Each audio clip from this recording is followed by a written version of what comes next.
Yes, students. Today we are going to learn how to write application for the post of. Here we have given teacher of English. You may also write for some sales manager, maybe for clerk, maybe for secretary, or maybe for manager also. Related to the post, you have to give your biodata also along with the application. बात ये होती है कि applications आप कैसे लिखेंगे. इसके दो तरीके हो सकते हैं. या तो आप किसी रिलायबल सोर्स के थ्रू इसके बारे में जानते हैं कि कोई पोस्ट है वो वैकेंट है, या फिर आप न्यूज़पेपर में जो एड्स आती हैं उन्हें देख करके जान पाते हैं. You come to know about them through the newspapers. तो आपको पता चलता है कि कहाँ वैकेंसी है, तो आप उस रेफरेंस से लिखते हैं. तो हम दोनों तरह से ही लिख कर देखते हैं. जो भी शेड्यूल लगेगा हम उसको लिख लेंगे. पैटर्न सेम रहेगा, वही फॉर्मेट है आपका जो हम पहले लिखते आ रहे थे. Sender address, date, receiver address, subject, salutations, all the things are same. तो यहाँ पे क्वेश्चन दिया हुआ है, देखिए ध्यान से. For the post of teacher of English, मान लीजिए आपको एक टीचर ऑफ इंग्लिश के लिए लिखना है letter in the sense of application है लेटर, लेकिन उसमें लिखेंगे हम application. Write an application to the principal ABC senior school Karnal Haryana requesting him to consider your candidature, उम्मीदवारी होती है, for the post of a teacher of English. Also add your biodata giving reference. तो आपको biodata भी इसमें add करना है और रेफरेंस भी आपको देना पड़ेगा. जो भी आपके नॉन है और इस पोस्ट से कंसर्न है उनका आप रेफरेंस दे सकते हैं, ताकि आपका जो कैंडिडेचर वो सूटेबल हो जाए. तो लेट्स स्टार्ट. देखना शुरू करते हैं. जो पॉइंट्स हैं वो बिल्कुल सेम है जैसे कि हम नॉर्मली लिखते हैं. आप सबसे पहले सेंडर लिखेंगे, ये नहीं अपना खुद का एड्रेस. अगर क्वेश्चन में है तो ठीक है, अदरवाइज आप खुद भी उसको फैब्रिकेट कर सकते हैं. You can fabricate yourself also. Suppose we write the same, then your colony,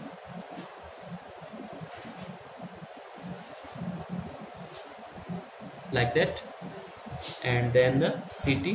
You see,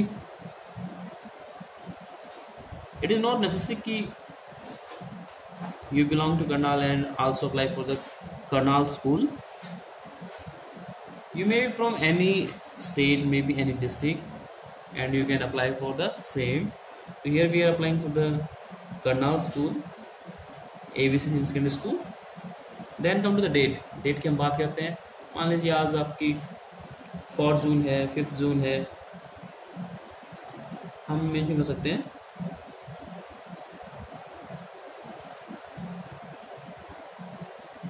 आप किसी ये अवॉइड करना, आपने कॉमा नहीं लगाना आपने यहाँ पे कि बाय मिस्टेक लगे. ये हमने डेट यहाँ डाली. उसके बाद में आपके 2 लाइन काउंट करके छोड़नी. अगर आपकी लाइनदार पेजेस हैं, लाइन्स हैं उसमें ऑलरेडी, तो then come to the receiver's address. And receiver address है the principal,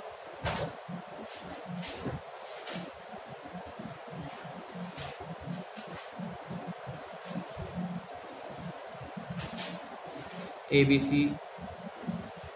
You may write in capital.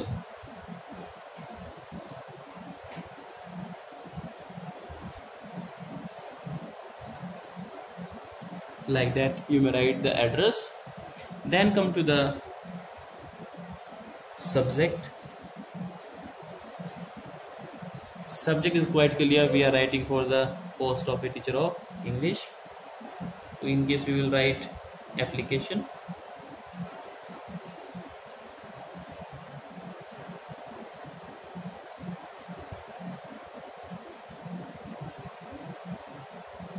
For the post of a teacher of English.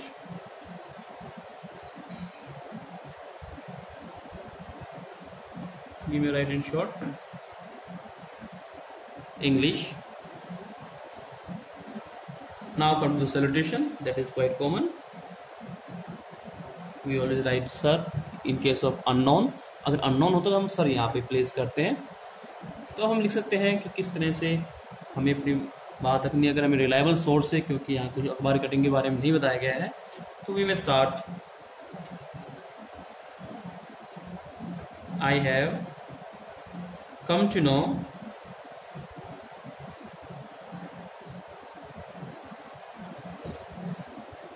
From या through, from a reliable source that,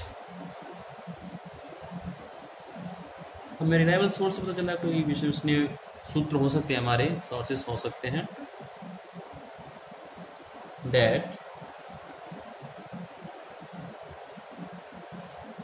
the post of a teacher of English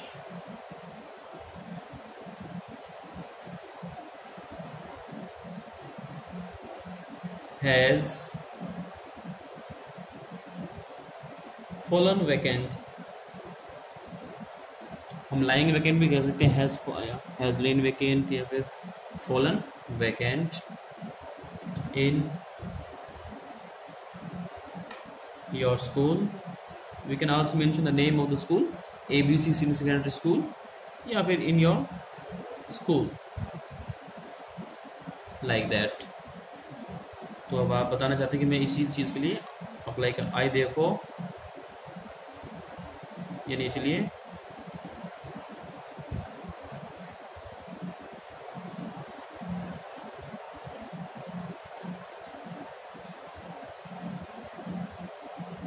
like to offer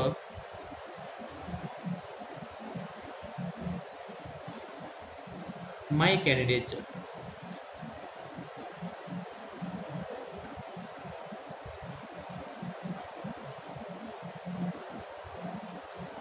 candidature होता है उम्मीदवारी, यानी आप एक उम्मीदवार है. For the same, मतलब फॉर द सेम पोस्ट की हम बात करें, चाहे तो आप पोस्ट भी मेंशन कर सकते हैं, अदरवाइज फॉर द सेम भी इनफ था. This is your first paragraph. You may start writing the second if you like. यहाँ देखिए आप अपनी पर्सनल डिटेल भी दे सकते हैं. तो आई एनक्लोज, अगर आप बायोडाटा भी इनक्लोज करते हैं तो आप मेंशन कर सकते हैं कि I enclose herewith a copy of my biodata containing, इसमें जो भी चीज़ें आपकी पार्टिकुलर्स कंटेनिंग है वो आप बता सकते हैं. कंटेनिंग एजुकेशन बता सकते हैं आप लोग, माई एजुकेशनल क्वालिफिकेशंस.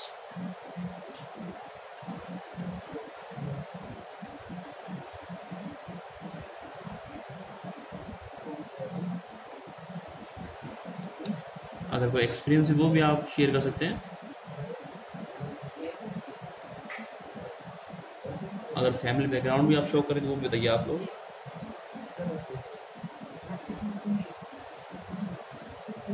अभी हम सीखेंगे कि किस तरह से बायोडाटा लिखा जाता है, तो आपकी सारी चीज़ें क्लियर हो जाएंगी.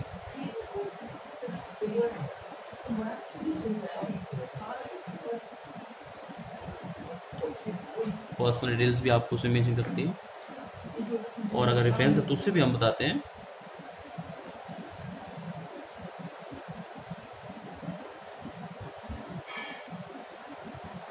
विद रेफरेंस हम मेंशन करते हैं.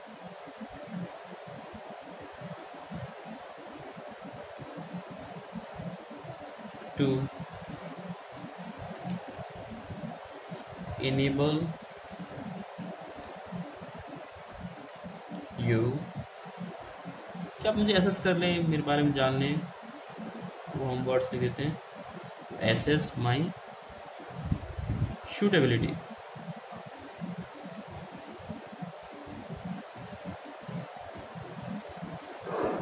For the post.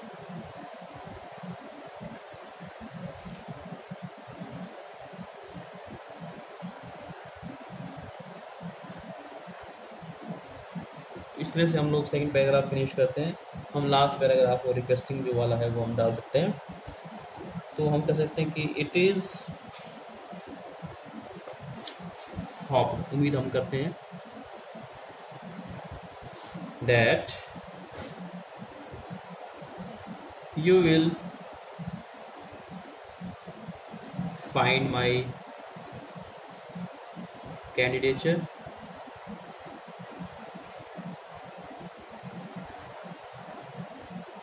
suitable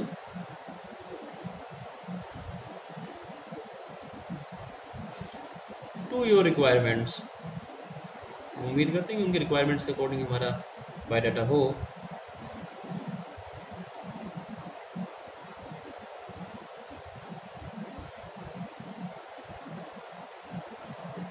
और अगर आप मुझे ज्वाइन करवाते हैं या इंटरव्यू के लिए बुलाते हैं, जरूरी नहीं कि अभी ज्वाइन करें, हम इंटरव्यू के लिए कॉल, अभी इंटरव्यू के लिए ही आएगा कॉल, तो हम उसके लिए भी उम्मीद रखते हैं।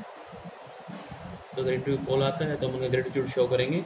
इट शैल बी प्लेजर, हम यहाँ ग्रेट यूज़ कर लेते हैं। फॉर मी, क्योंकि you are writing yourself, to attend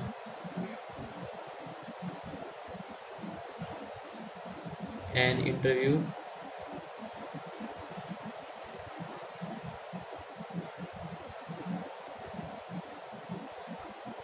normal date fix होती है, और अगर रिलायबल सोर्स पता चला है तो इसमें मतलब कोई इंटरव्यू नहीं होने वाला, आपको पर्सनली कांटेक्ट करना पड़ेगा या वो आपको पर्सनली कांटेक्ट कर सकते हैं। तो किसी भी डेट को आप बुला सकते हैं, जो भी आपको कन्वीनियंट लगे, एट ए डेट कन्वीनियंट, जो भी कन्वीनियंट लगे, सुविधाजनक हो टू यू। तो आपको जो भी कन्वीनियंट लगे वो डेट आप शूट चेक कर सकते हैं, मुझे बुला सकते हैं। तो फाइनली वही सब्सक्रिप्शन जो होते हैं हम यहाँ मेंशन करेंगे, थैंकिंग यू, देन योर्स, हम यहाँ पे ट्रूली लिख सकते हैं, फेथफुली लिख सकते हैं, या फिर सिंसियरली लिख सकते हैं। Then you will sign yourself, आप यहाँ पे साइन करेंगे। Then due to lack of space, sign and name, right? इस तरह से आपका जो एप्लीकेशन था वो कंप्लीट हो गया है। आपके जो एप्लीकेशन फॉर द पोस्ट था वो तो आपका हो गया है अभी यहाँ, लेकिन आपका जो कंप्लीट टास्क है वो फिनिश नहीं हुआ है, क्योंकि इसमें आपको बायोडाटा भी ऐड करना है। तो बायोडाटा ऐड करते हैं इसमें, लेट्स सी।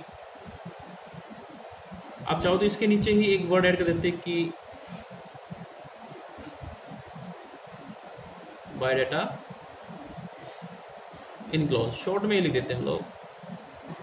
तो आप इसको कंसिडर करें, और अगर नहीं तो हम नेक्स्ट पेज पे भी इसको ले जा सकते थे। Let me turn the page now. Now we will learn how to write biodata. तो क्या करेंगे आप लोग, बेसिकली आप मार्जिन लगा सकते हैं इधर भी और इधर भी, शीट्स आपके पास एग्जाम में होंगी। और हम यहाँ पे शुरू करेंगे, एक वर्ड लिखेंगे कैपिटल में ताकि हम उसको थोड़ा सूटेबल बना सकें।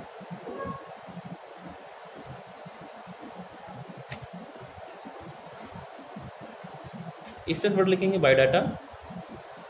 अगर आप चाहें तो एक और भी वर्ड है हमारे पास, उसको हम ऑब्लिक में डाल देते हैं। एक वर्ड बोलते हैं रिज्यूमे।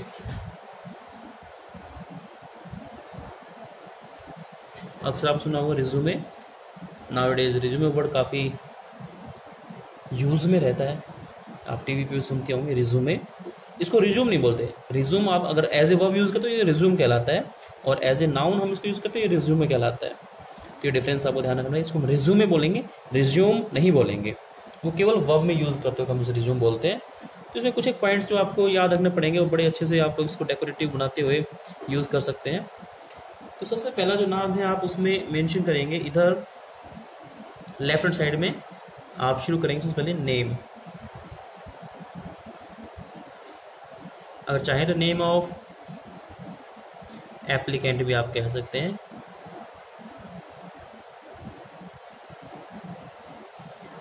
इसमें हम फिलहाल ग्रामर को थोड़ा सा भूल जाते हैं, हम ए भी कैपिटल ले सकते हैं।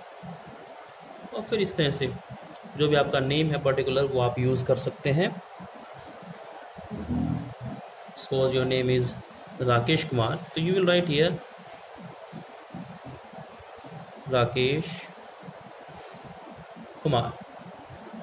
Then come to father's name. Not father but fathers. तो हम यहाँ से फादर्स नेम भी यूज़ करेंगे, और जो भी आपका हमने यहाँ पे ज़ूम किया राकेश कुमार, तो हम यहाँ पे मेंशन कर देते हैं Suresh Kumar, as it's a demo only. तो हम इस तरह से यूज़ कर सकते हैं। आप रियल में लिखेंगे तो अपना रियल जो पार्टिकुलर्स आप वो यूज़ कर लेंगे। तो हमने फादर्स नेम यहाँ पे लिख लिया है। नेक्स्ट पॉइंट आता है आपका मोस्ट इम्पोर्टेंट है, डेट ऑफ बर्थ। तो while writing it you have to be careful, because इसके अकॉर्डिंग आपकी क्वालिफिकेशन की ईयर्स फॉल करेंगे सभी। मान लीजिए हम लिखते हैं इसमें कि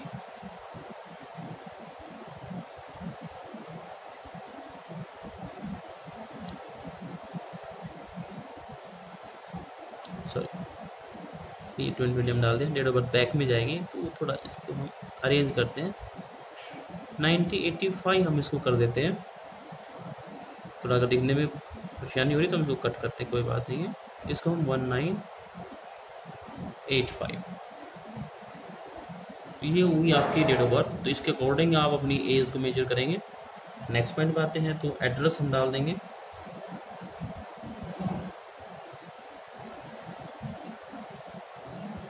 दो तरह से, तो एक तो temporary where you are residing now, और एक आपका परमानेंट एड्रेस होता है।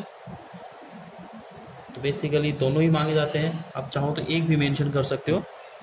हम एक मेंशन कर देंगे जहां आप रिजाइडिंग कर रहे हैं, जहां पे आपको मेल किया जा सकता है। तो आप अपना सिटी, अपना मोहल्ला वगैरह ऐड कर सकते हैं उसमें। हम लिख दें यहाँ पे कि 364 जो भी आपका मोहल्ला है,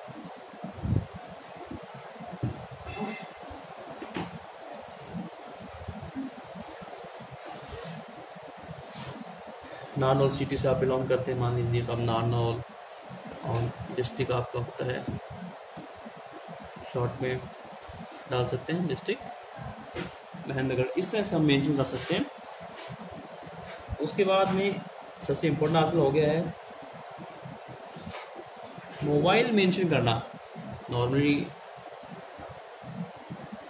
टेलीफोन या मोबाइल लैंडलाइन होते थे तो टेलीफोन यूज़ करते थे, आजकल मोबाइल यूज़ करते हैं। तो आपको मोबाइल नंबर भी मेंशन करना आपने। मैं यहाँ सिर्फ डेमो के लिए लिख रहा हूँ, तो क्रॉस।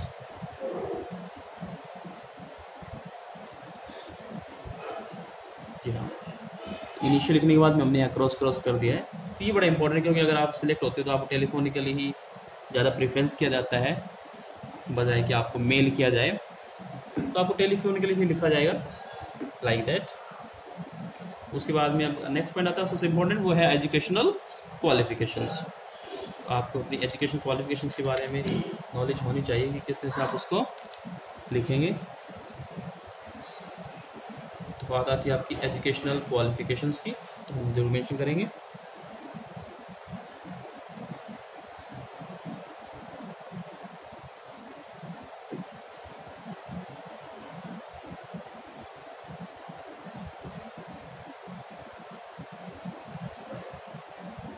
तो इस तरह से हम मेंशन कर रहे हैं एजुकेशनल क्वालिफिकेशंस जो भी आपके हैं। आप ऐसा करें कि जो टॉप 3 आपकी क्वालिफिकेशंस हैं उन्हें आप मेंशन कर दीजिए। मान लीजिए टीचर के लिए आपको शो करना है कि आपको MA BEd शो करना है, तो आप ग्रेजुएशन दिखाएं, पोस्ट ग्रेजुएशन और BEd को शो करें, तो आपकी प्रोसेस हो जाएगी। और डेट ऑफ बर्थ से अपनी जो पासिंग है उसको क्लियर करते हैं। मैं आपको थोड़ा बता दूं कि बेसिकली 5 साल का जो स्टूडेंट होता है वो फर्स्ट में अपीयर होता है। तो इस तरह से 15 का 10th में, 17 का 12th, और फिर 3 years कोर्स।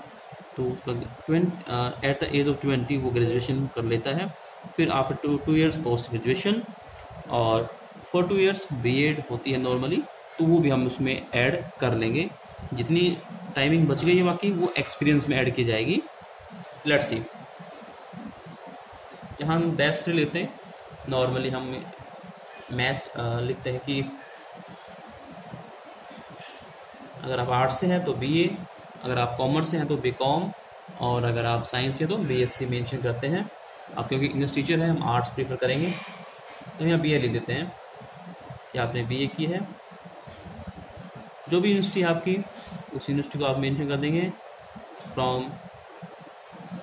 अगर आप हरियाणा से बिलोंग करते हैं तो most commonly MDU Maharshi Dayanand university आप प्रीफर करते हैं, या फिर कुरुक्षेत्र यूनिवर्सिटी, कुरुक्षेत्र है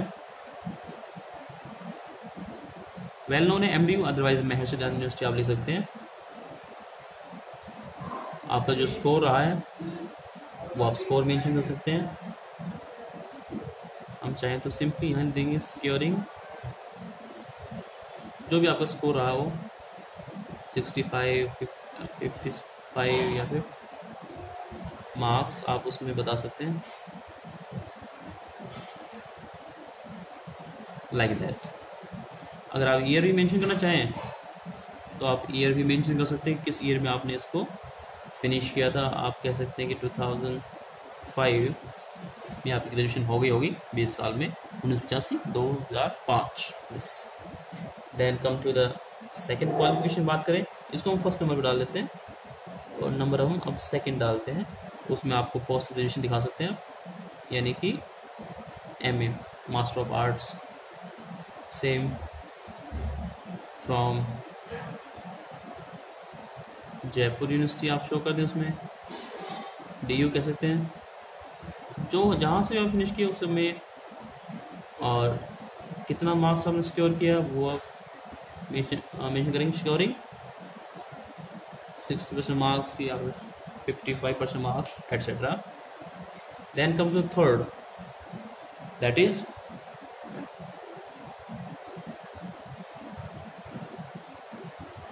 B.Ed bachelor of education.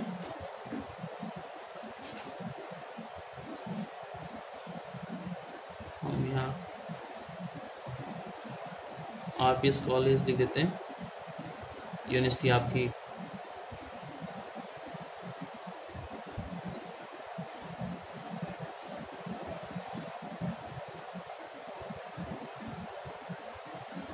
Indira Gandhi university होती है, क्या बोलते हैं इसको हम, इग्नू कह देते। चलो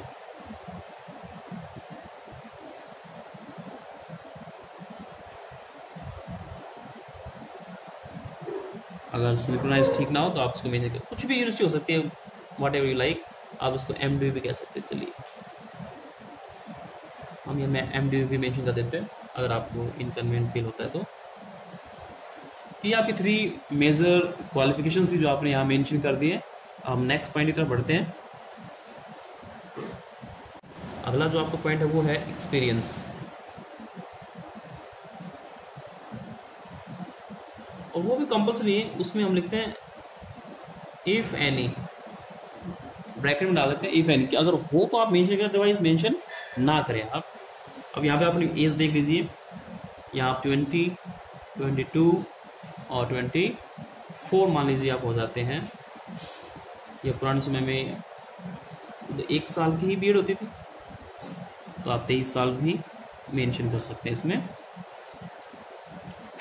इसका मतलब ये हो गया आप 2008 तक अपनी एजुकेशन पूरी कर चुके थे और अब 2020 चल रही है, आप 12 इयर्स का एक्सपीरियंस शो कर सकते हैं। किसी स्कूल में है तो आप वो बता सकते हैं, तो आप यहाँ मेंशन करेंगे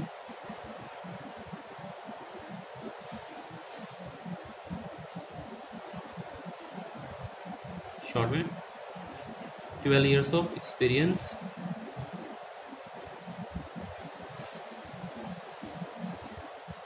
इन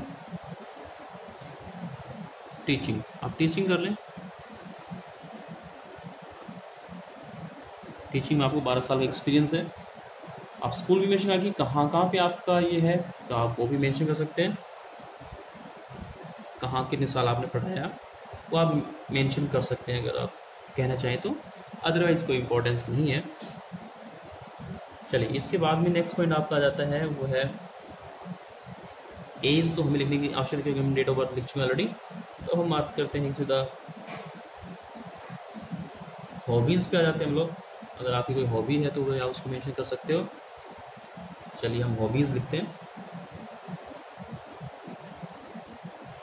कोई भी आपकी हॉबीज़, आपका पास टाइम है जो भी, आप उसको मेंशन कर सकते हो, जो चीज़ आपको पसंद है।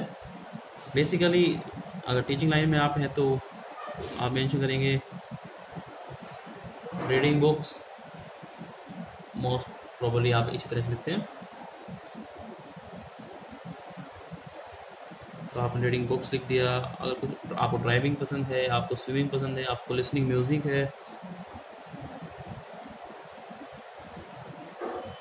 तो लिसनिंग म्यूज़िक भी आप कह सकते हैं। दो ही काफ़ी रहेंगे, बट रिमेंबर आपको थोड़ी नॉलेज इसके बारे में होनी चाहिए। कभी यूँ ना कि आपसे इंटरव्यू क्वेश्चन किया जाए और आपको उसके बारे में कुछ ना पता हो, तो इस तरह से आप लिसनिंग म्यूज़िक लिख सकते हैं। नेक्स्ट बात क्या कि अगर स्कूल की बहुत सारी ब्रांचेस हैं तो और इंटरव्यू इंटीग्रेटेड है, तो आप प्रेफरेंस भी पूछ सकते हैं कि कहाँ के लिए आप प्रेफरेंस कर रहे हैं। प्रेफरेंस आप दे सकते हैं कि महेंद्र ब्रांच में काम करना है आपने, या फिर नारनौल, या फिर रेवाड़ी। हम 3 प्रेफरेंस यहाँ पे छोड़ देते हैं।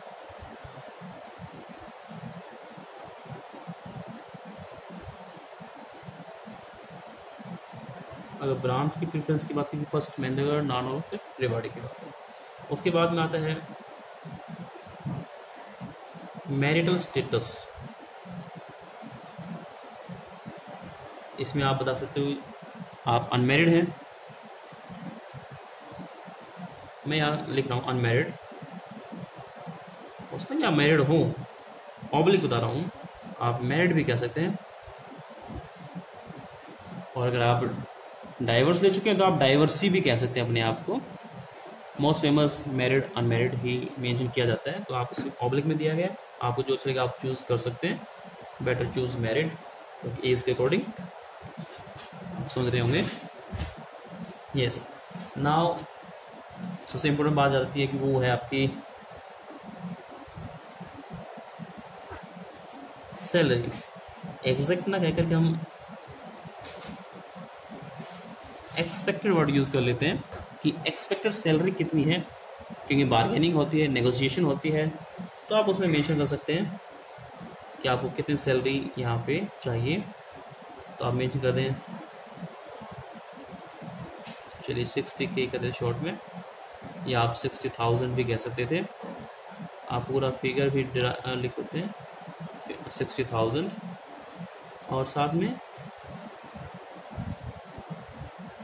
पर मंथ के लिए शॉर्ट में कर दें पर मंथ। कभी आप पर एनम लिख दें इसमें, तो बहुत कम सैलरी हो जाएगी आपकी। Now the last point, that is reference.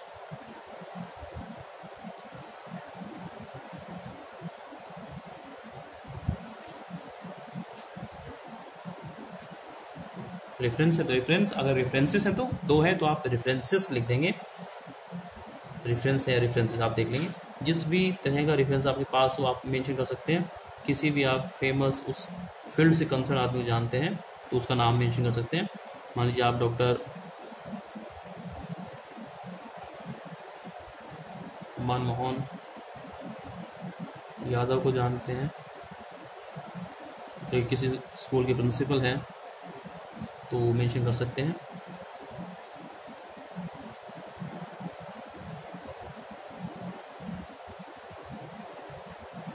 किसी भी स्कूल के प्रिंसिपल हैं, मान लीजिए मॉडर्न के हैं,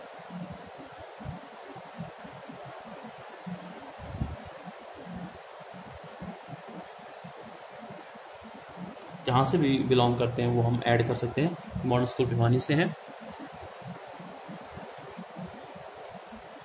तो हमने लेटर फिनिश कर लिया था पहले ही, उसके बाद में हमने बायोडाटा बनाया अलग से।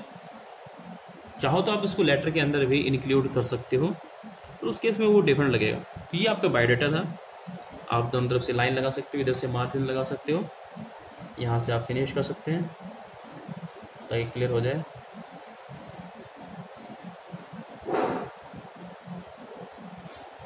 इस तरह से आपका बायोडाटा बिल्कुल तैयार है। आप इसका एक व्यू ले सकते हैं। फिर से हम एक बार इसको रिवाइज करते हैं कि किस तरह से हमने इसको लिखा। देखिए, सबसे पहले हमने मेंशन किया है biodata, resume, then first point name of applicant, father's name, date of birth, और उसके बाद डिस्क्रिप्शन हम देते गए साथ साथ में, address, mobile, telephone, education qualifications, then come to the 3 education, BA, MA and B.Ed, experience if any, hobbies, reference for branch, reference for branch हो गया, मैरिटल स्टेटस, मैडम लिखा, सैलरी, रेफरेंस, और भी अगर कोई आप पॉइंट ऐड करना चाहते हैं तो भी आप ऐड कर सकते हैं। हम एक और अगर इंटरनेशनल कोई चीज़ हो तो हम उसमें इंटरनेशनल भी यूज़ कर सकते हैं, तो वो इस तरह से आप नेशनली लिख दीजिए यहाँ पे।